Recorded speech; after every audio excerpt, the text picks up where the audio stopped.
All right. We're live. And I'm sitting here today with Melissa, Chef Melissa, I should Yes, say. And I'm really happy to meet you today. You are one of the competitors in So You Think You Can Cook with Cannabis Ontario edition. yes. And maybe you can just tell me a little bit about who you are and how you came to be competing in this competition. Okay. Well, my name is Chef Melissa. I am a Toronto personal chef, and I do a cannabis cooking. Also, it's one of my passions of helping people learn how to use cannabis in a medicinal way. And I started cooking with cannabis because I had my own medical issues. And I was making cookies just for friends and stuff like that. It was nothing that I was doing seriously. And when I had to have a full abdominal hysterectomy at 40 years old, so it was 8 years ago. And I had fibroids, so it was like extremely painful. So when I did have the operation, they gave me all kinds of meds and stuff afterwards, and it just made me feel like a zombie. Like Yeah. it was awful. It was like I couldn't eat, I couldn't sleep, I couldn't use the washroom, I couldn't all these things, and it was just I just felt like it was like awful. It was the worst I've ever felt in my life, honestly.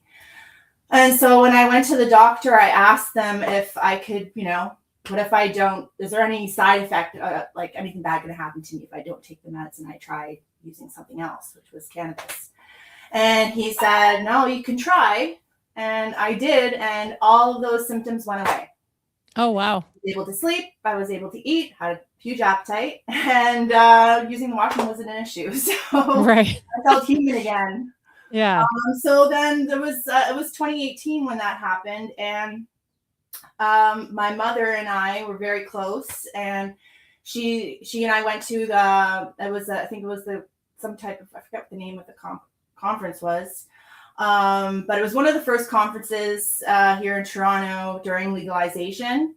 And my mother and I were just like, wow, this is incredible. Like, let's try and do something. So I made some business cards, and I hadn't really done anything besides making cookies and stuff like that. But I've always loved to cook. And then I went to a few of these illegal markets, and then I'm like, how can I get a booth here? So then I started having my own booth and vending at these markets. And then that's how I kind of started the name MJ Cocojuana, because MJ is really for Melissa and Janet, which is my mother, Janet. Oh, that's so cool. So you're doing this with your mom. Yeah. So I love that. Cocojuana came up with that because I like to infuse coconut oil and marijuana. Right. Yeah. So have you always been that open with your mom about cannabis? Yeah, well, my mother and I are really not that many years apart. Like she was a really young mom. She was 15 when she had me. So we're Okay. really close, and now especially like we're Yeah. like sisters. But yeah, so I smoked my first joint with my mom when I was 19. Aw, that's so nice. I wish I had She something was like like, that. Yeah. I'm not gonna look. I'm not gonna, I'm like, don't worry, mom, it's okay. Right. I was secretly doing it a lot younger, but she didn't know about that at that time. So Right. So yeah. then how did you come to be involved in this competition? Well, I've been following the competition, and I've followed Kelly and all the wonderful things that she does. And I was always wanting to, I was actually supposed to be in the last competition that was here in Ontario. Um, but I wasn't able to make it, unfortunately. So when this competition came, Kelly sent me an email and said, you should enter, see if you could. And then I got accepted. So here I That's am. amazing. Yeah. So And I'm so happy I did. I was like, I had a very rough beginning of the year. I was kind of not feeling very inspired, and I was feeling down, and I had a death in the family. My sister passed away, oh, and she's only 42, and so it was a really tough beginning of the year, and I wasn't really sure what direction I was feeling like going. I was kind of took a break on my cooking and everything like that. And when Kelly messaged me, I felt like it was a sign for me to, I'm alive, I'm here. I need to push forward and show what living is all about, and not give up on myself. So that's really why I said yes, that I was going to do it. Right. Yeah. So how does one prepare for a competition like this? Well, I'm digging deep into the things that I'm really passionate about. Like, I feel like if I cook with what I'm passionate about, and I really show that I love to do it, and that it will show through in the food that I do. So I'm not trying to do anything that's crazy that I haven't done before, or anything like that. Something that's familiar and I know is delicious. Right. Yeah. Yeah. And So just have you using all the things that I've learned over the years with working with so many amazing chefs, and I've helped a lot of other chefs, like any type of chef that's in the city that has anything going on. I always reach out and say, hey, do you need hands? I'd love to just be there and learn, and I don't even care if it's for free. I just want to be there and get the experience. So I've been fortunate enough to really cook with some amazing chefs, and so I'm just pulling all those wonderful things that I've learned over the years and using them in this competition, because I feel like this can be, this is dedicated to my sister, this competition. So I'm putting a lot of love and passion into it. Yeah. So I'm very excited. Yeah. So there's going to be 3 judges, and I have had the opportunity to meet 2 of them. Have you had the opportunity to meet them all yet? I've met Michelle. Okay. And I've also met Alfred. Okay. In the past, I was one of the vendors at his events. Yep. So the Rebel Chef series that he was doing in the past, and Okay. I was also a speaker at that event as well. Right. So I've met him, and he's amazing, and he's inspired me as well. But I've not met Ted yet. Yep. Okay. I'm going to next week. There's like a meet and greet kind of at Ted's restaurant. Yep. So I'm going to be there. So I'm going to get to meet him. So I'm excited about that. I've been following him, and that'll be a good chance to like see his space. And getting to know his personality and like who he is and like what he really loves. Like I met Michelle, and she kind of gave me a few pointers of what other chefs as well, of what she doesn't like. Right. So I was like, okay, I'm going to note that. Yeah. Probably a good idea. Like Pate, so we're good. Yes. So I had the chance to meet Ted yesterday, and you're going to have the chance to meet him. Ted, it sounds like, brings a ton of experience to the chef space as well. He runs a restaurant, and you've already met cannabis enthusiasts. Yes, also that. And I think all the judges are cannabis enthusiasts. Yeah. Are there any of them that make you really nervous? Like of the 3 that you want to impress most? Ted, because I don't really know his what he really likes. Like obviously he likes barbecue. Yeah. But like he could have a particular taste of certain things. So it's so hard for me not to say what I'm making. I'm so terrible at keeping secrets, but yeah. So I want to impress him with a certain thing that he likes, but I also got to be careful with that because he could be very critical of that, so it's like, do I go total opposite way or give him something different or try to hit him, in that sweet spot that he really likes. Right. Well, just between you and me, if it helps, he told me that he really likes it when people use salt and pepper. So seasoning. Yes. So I'm sure you'll be able to glean a little bit more when you meet him in person, but See, this is the thing I've been really, because this is my first competition I've ever entered. So I know flavor balance is extremely important. So you want to hit all the boxes for sweet, savory, salty, acid, all of those things have to balance each other out. So you don't want to be too heavy on either way. Are there any other competitors that you're a little nervous about working alongside for this competition? Well, I had the opportunity last few weeks ago. We went to the Niagara Falls conference, and it was very interesting to meet a couple of the other chefs. I really do personally know Chef Pat, Okay. He is a really good friend of mine. So I'm so excited to be competing against him because I also work with him a lot when he does his events and things like that. So he's always asked me to come and give him a hand and stuff. So I am so inspired by Pat. So it's very exciting to be able to compete with him. So there's Adam. I'm not really sure about like his presentation and stuff and what he's going to bring to the table. Like I do follow him, and we're also on the same agency as well. Myself, Pat, and Adam are on an agency called Canolio Gourmet. Right. Yeah, so we're all on the same kind of platform for that. So we're all very experienced in cooking with cannabis, but it's just your style.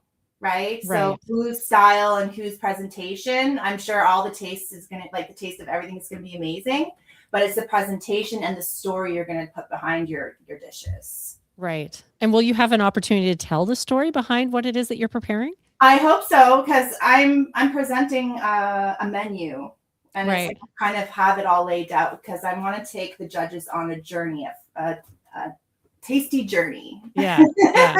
So I kind of have a whole kind of storyline of what I'm doing. Okay. Well, I hope you do get the chance as well, because I will be attending as part of the live studio audience. So I'm really excited to be going to my first competition as a spectator. So I'm really excited about it. And I'm somebody, I love edibles, and I'm curious because I do cook with cannabis quite a bit. I'm not a professional chef, but I do like to make my own edibles and cook with cannabis at home. Mm-hmm. But what's the biggest mistake that you see cooks making when they're trying to use cannabis in a dish? Making it too strong. Right. That's the thing. Like I've learned my journey for cooking with cannabis from the beginning till now has changed drastically. Because at that time, a lot of people who were looking for edibles wanted it to be strong. They were like, yeah, like, you know, we want to be like greened out, you know, it's like, and really at that time, not many people knew exactly how strong their edibles were. Right. Yeah. There was a lot of guessing.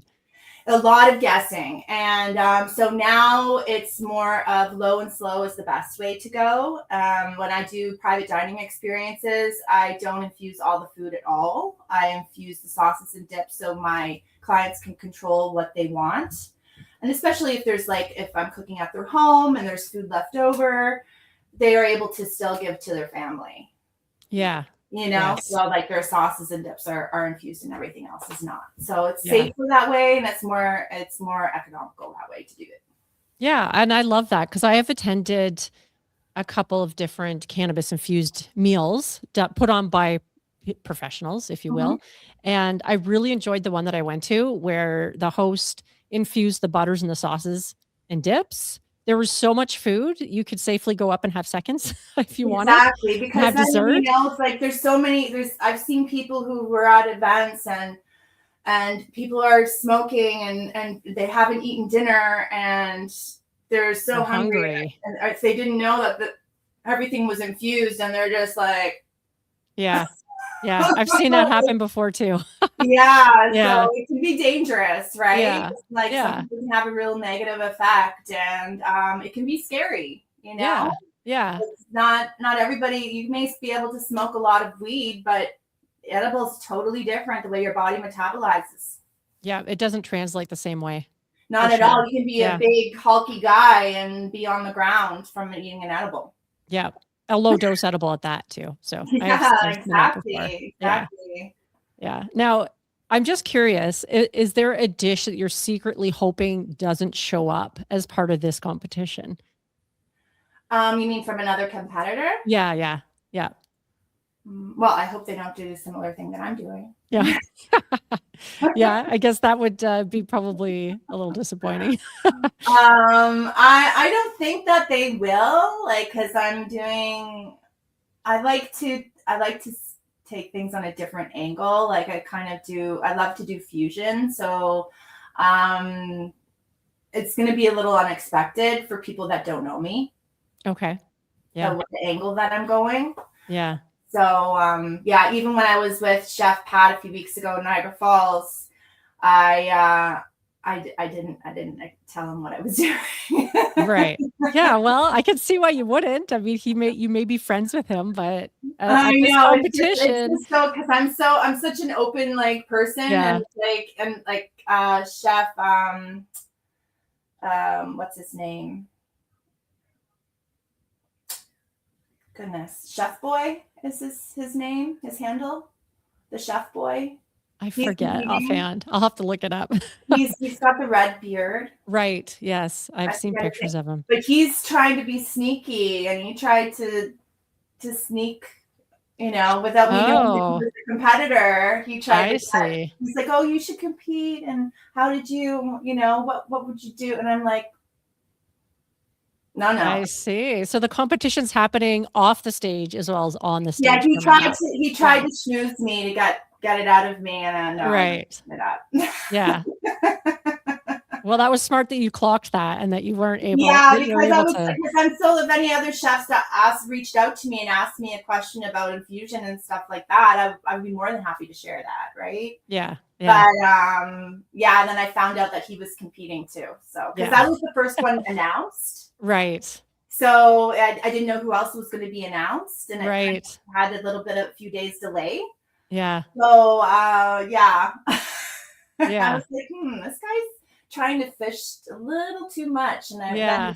then he was the second guy that was Right. Well, you held firm and you didn't reveal any secrets. So you he'll still know be surprised on the day of. But now, for it was someone, funny. It's a friendly competition, and yeah, I'm happy to just be involved with everybody that's there. So yeah, that's the exciting part, and just to be a part of it at all, like yeah, it'll yeah, be fun, and I'm just gonna cook with my heart, and yeah. So we'll see yeah, what the judges are feeling that day. right. Yeah, that a lot could come down to mood, but I'm sure everyone's going to be in a good mood. So I'm sure you'll be Yeah. fine. But Yes. now, Yeah. for someone who's going to be watching this competition, and if they've never cooked with cannabis before, is there anything that you'd want them to take away from this competition after watching it? Have fun, and you know, it's something that when you cook with cannabis with intention, and you're doing it for a purpose, it can have amazing effects. Like it's fun, sure it just takes the load off, takes the weight off the day, helps you relax, but there's a lot of other things that can happen to you and medical things that can be like very beneficial. So when you're cooking with cannabis and eating cannabis with intention, it does really do a powerful job. Like it can really help in so many ways. Yeah, I agree. And I think sometimes just getting started is often the hardest part. People feel really intimidated about cooking with cannabis, but once you kind of get over the basics, it's Learning for me at the beginning was the most fun. Like I just got so obsessed with learning anything I could about infusion. Like I was infusing salt and sugar and honey and different types of oil, and I made my own green dragon tincture. And then using them in different ways like was the most amazing thing. Um, like using the seasoning salt as just this little seasoning on top of something, and just mhm, finding your sweet spot too is so right. important. Yeah. So like there was so much information that came out all at one time, like when legalization started happening, it was Mhm, just like whoa, like it's just like I was a kid in the candy store just learning everything, right. because at the time, like when I first learned, I was just like infusing butter, Yeah, really. that's how I started. Yeah, And then it was like, okay, well, I love coconut. Like that's like right. my nickname is MJ Coconut. And Right. so like coconut everything. I love, and it's just so much more healthier for you as well. In so many different ways you can use coconut oil. Mhm. And you can, even use it. Like I was also doing body butters and lip balms and stuff like Me that. too. I love cannabis topicals. Oh yeah, so Yeah. it was like, oh, I couldn't wait. I could just anything I could do. Just I was just doing it. Like Yeah. maybe I Yeah. could put cannabis and I was doing it. Right. Yeah. And that's the great thing about like eating your cannabis is that like the wide range of things you can put it into, which is like almost And anything. then there's like that whole other side of pairing cannabis like wine with food, you know, Hmm. like being a sommelier and thinking like what enhances the food and like the terpenes and everything in the cannabis, and then creating the whole entourage effect of how everything works in synergy with each other. Like it's just like amazing. Yeah. There's so many doors you can open, so many paths you can go down. It's pretty exciting. So, Yeah, there's yeah. just it's just never ending learning, you know. Yeah. There's really no end to learning about this and what it can do for you. Yeah. That's the exciting part. Yeah. So, final question today, Melissa, for you. Mhm. What would surprise people about you? Um, that I'm a woman of many talents. This is just one of them. Okay. I'm a mother. I'm a grandmother. Okay. I also have a little bit of a alter ego, Okay. Okay. a little spicier alter ego. Yeah.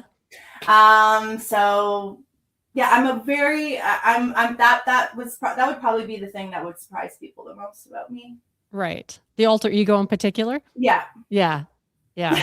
Well, I'm glad you shared that with me. Maybe I'll get a glimpse of that perhaps, as long as it's a good thing at the Well, competition when I yeah, meet you in person. Kelly follows me. She's a little cheerleader in the background Right. for me. So it's just, Yeah. you know, it's being it's a very empowering thing for me as a woman to celebrate myself in this way. You Hell know, yeah. like I at this age, like I'm 2 years yeah. to 50, and I feel more confident and um more of a woman than I ever have now in my life. Yeah.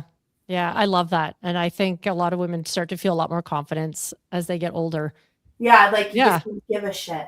Yeah. Yeah. Like 100%. Zero fucks you're not given. paying Yeah. my bills. Yeah. Yeah. I love it. That's amazing. Well, Melissa, I just want to thank you for your time today. And I'm wishing you all the best of luck in the competition. And I look forward to meeting you in person on the day of. Absolutely, Margaret. Thank you Yeah. so much. It's an honor to be here with you. And yeah, it was so much fun meeting you and talking about this. Thank you. I have like goosebumps literally just thinking about everything coming together, you know. Yeah. Yay.